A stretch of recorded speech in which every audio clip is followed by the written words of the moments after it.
Sebelum masuk ke narasi hari ini, coba bayangkan sebuah pertanyaan sederhana. Bagaimana jika suatu hari dunia tidak lagi dipimpin oleh satu kekuatan ekonomi saja? Bagaimana jika negara yang selama puluhan tahun menjadi pusat perdagangan dunia mulai mendapat pesaing yang mampu menyainginya dalam hampir semua bidang? Dan bagaimana jika persaingan itu bukan hanya soal uang, tetapi juga teknologi, kekuatan politik, hingga masa depan dunia?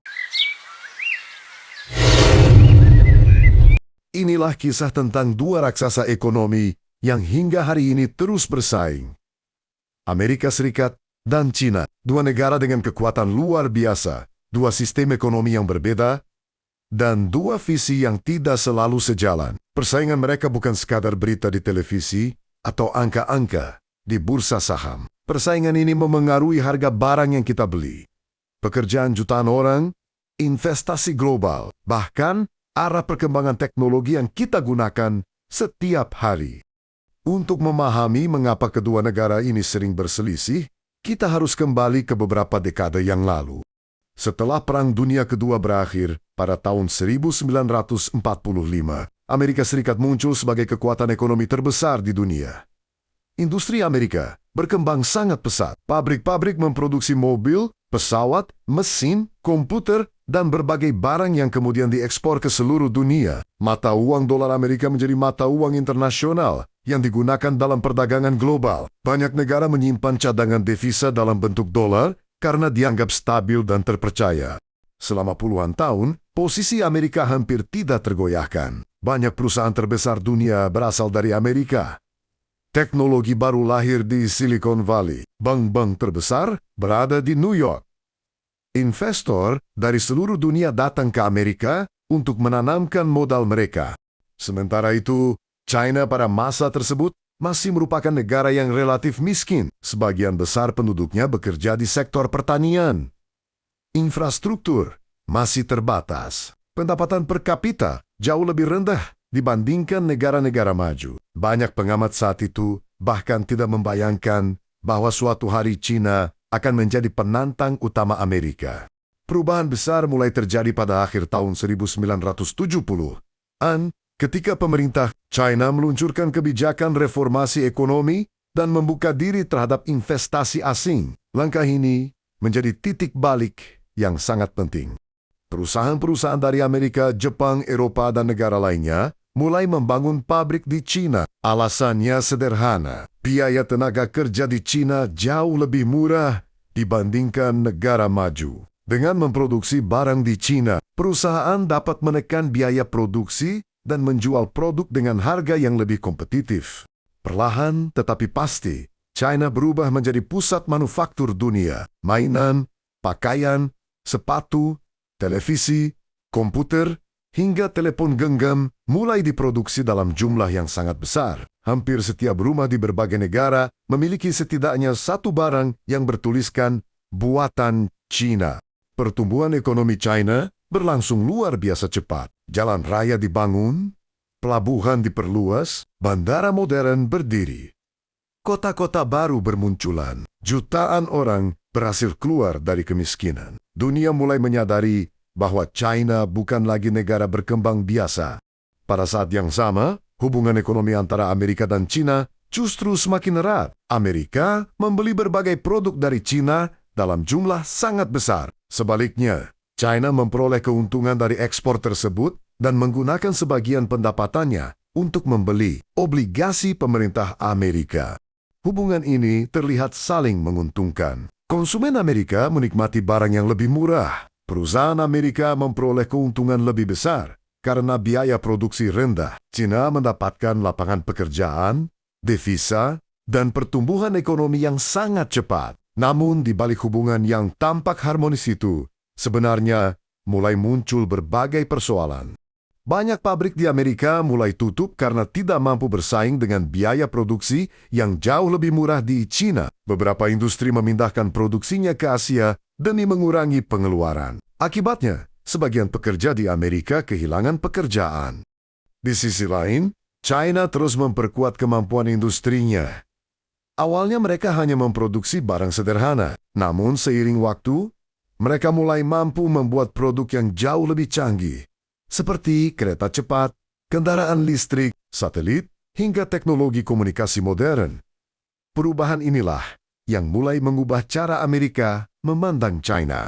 Jika sebelumnya China dianggap sebagai mitra dagang yang menguntungkan, kini banyak pihak di Amerika mulai melihat China sebagai pesaing yang serius. Mereka khawatir dominasi ekonomi Amerika perlahan akan berkurang apabila pertumbuhan China terus berlangsung dalam kecepatan yang sama. Persaingan pun tidak lagi hanya terjadi di bidang perdagangan. Persaingan mulai meluas ke teknologi, pendidikan, kecerdasan buatan, energi bersih, industri semikonduktor, bahkan eksplorasi luar angkasa.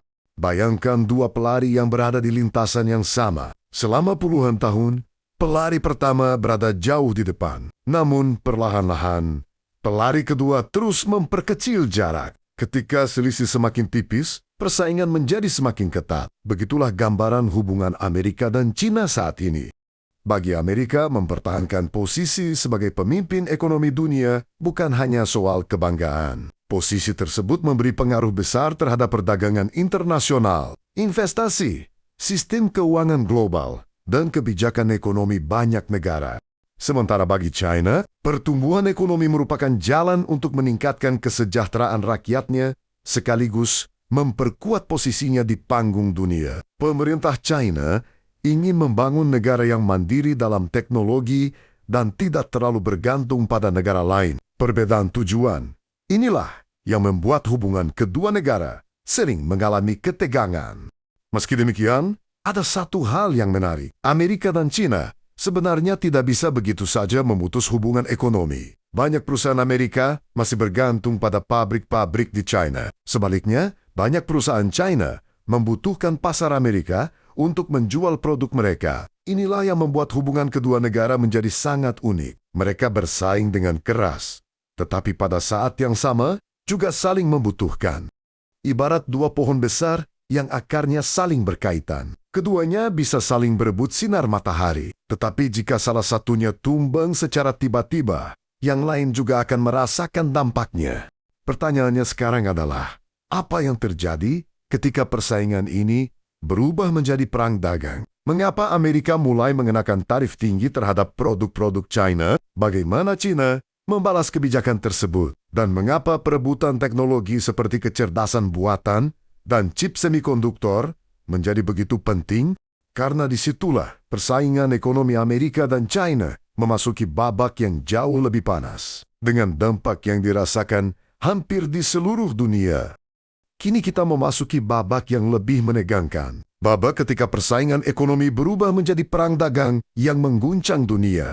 Tahun 2018 menjadi salah satu titik penting dalam hubungan Amerika dan China. Pemerintah Amerika mulai mengenakan tarif impor yang tinggi terhadap ratusan miliar dolar produk asal China. Tarif adalah pajak tambahan yang dikenakan terhadap barang yang masuk dari luar negeri. Tujuannya adalah membuat harga barang impor menjadi lebih mahal, sehingga masyarakat dan perusahaan lebih memilih membeli produk dalam negeri.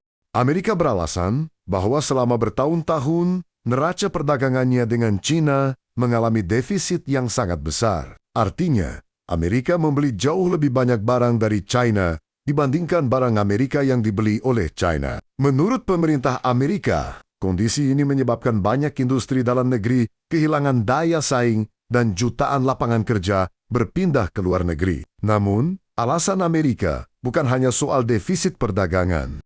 Amerika juga menuduh bahwa beberapa perusahaan China memperoleh keuntungan dari kebijakan pemerintah yang memberikan subsidi besar. Dengan bantuan tersebut, perusahaan China mampu menjual produknya dengan harga lebih murah dibandingkan pesaing dari negara lain. Amerika menilai kondisi itu menciptakan persaingan yang tidak seimbang.